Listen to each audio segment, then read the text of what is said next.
Part 2. My attorney assures me that the legitimate will and the recordings provide strong evidence of Mom and Emma's deception, but the process will be lengthy and painful. I've started seeing my therapist twice a week to cope with this additional trauma on top of my grief.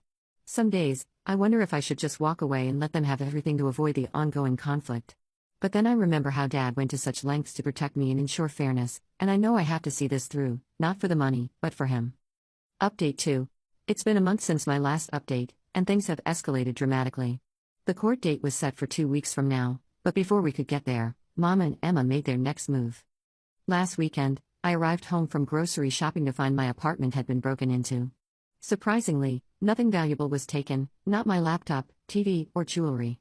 Instead, the only things missing were the original copies of Dad's letter and will, though the law firm has the originals as well, and, most distressingly, a special box of mementos from Dad that I kept on my bookshelf. This included childhood cards, notes he had written me during his illness, and a special compass he had given me when I graduated college with the engraving "Always find your true north."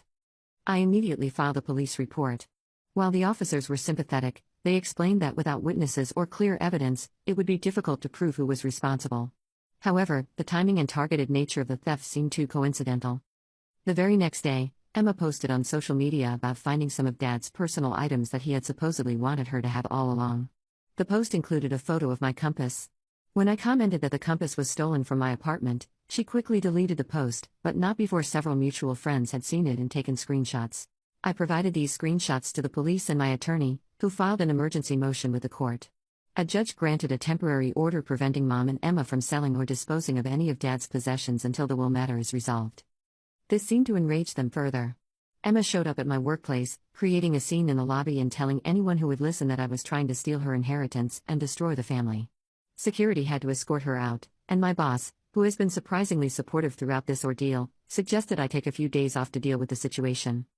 That evening, I received a call from an unknown number. It was my mother's brother, Uncle Phil, who I hadn't spoken to in years due to a falling out he had with Dad. Surprisingly, he was calling to warn me. According to him, Mom had called him in distress, accidentally revealing during their conversation that Emma had indeed broken into my apartment to reclaim what should have been hers. When Uncle Phil questioned the legality of this, Mom had hung up on him. Uncle Phil also shared something I hadn't known. Apparently, a similar situation had occurred when my maternal grandmother died 10 years ago. Mom and her sister had allegedly altered their mother's will to exclude Uncle Phil, which led to their estrangement. He had never pursued legal action because he valued his peace more than the inheritance, but he regretted allowing their behavior to go unchallenged. This new information provided context for Mom and Emma's actions but made the betrayal cut even deeper.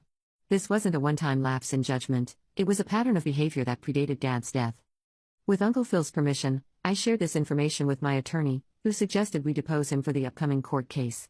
Uncle Phil agreed, further solidifying my position. In response to these developments, my attorney advised filing a restraining order against Emma due to her workplace outburst and potential involvement in the break-in. I was reluctant. Despite everything, she's still my sister, but after giving it careful thought, I went ahead with it. The temporary order was granted, providing some much-needed peace.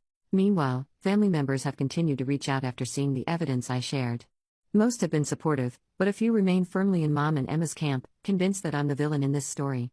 The family is essentially split in two, with holiday gatherings and future family events now in question. Throughout all this, I've been trying to focus on healing and remembering my dad for who he was, not for the drama that followed his death. I've created a small memorial corner in my apartment with photos of us together and the few mementos that weren't stolen. On particularly difficult days, I sit there and try to channel his strength and integrity.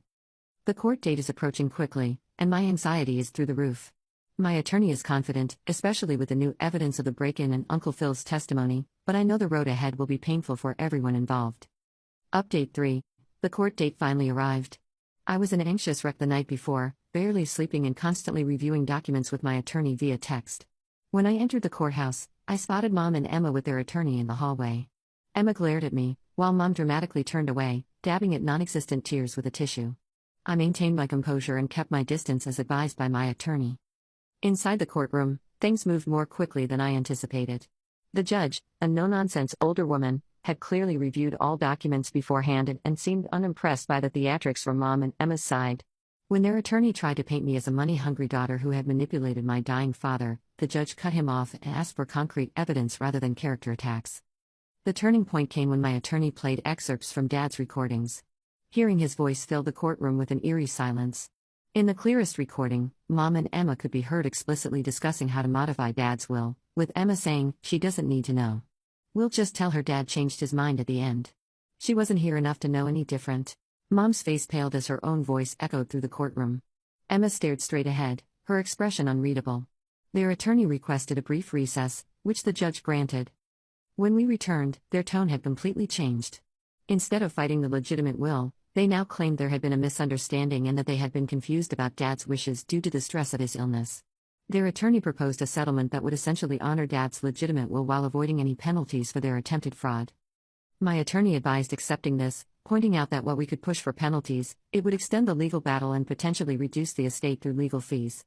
After careful consideration, I agreed to the settlement with one additional condition: a formal, written acknowledgement from both Mom and Emma that the will they had initially presented was not legitimate. The judge approved our settlement, and just like that, the legal battle was over. In the hallway afterward, I expected some kind of reconciliation attempt, an apology, an explanation, anything. Instead, Mom walked past me without acknowledgement, while Emma paused only to say, "I hope you're happy now," before following Mom out. Outside the courthouse, Uncle Phil was waiting. He had testified earlier and stayed to hear the outcome. He gave me a long hug and told me Dad would have been proud of how I handled everything. It meant more than he could know. That evening, I received a text from Mom that simply read, "The house keys are under the mat. I'll be staying with Emma until I find my own place." No apology, no explanation, nothing else.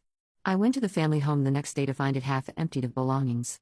Most of Mom's personal items were gone, along with several pieces of furniture and artwork that had been specifically mentioned in Dad's will as staying with the house. My attorney advised documenting everything but suggested that pursuing these relatively minor items wasn't worth the continued conflict. I reluctantly agreed and spent the weekend cataloging what remained. Being in the family home without Dad was painful enough, knowing that Mom and Emma had stripped it out of spite made it almost unbearable. A week later, I received a formal letter from Mom's new attorney outlining her expectations for the monthly allowance specified in Dad's will.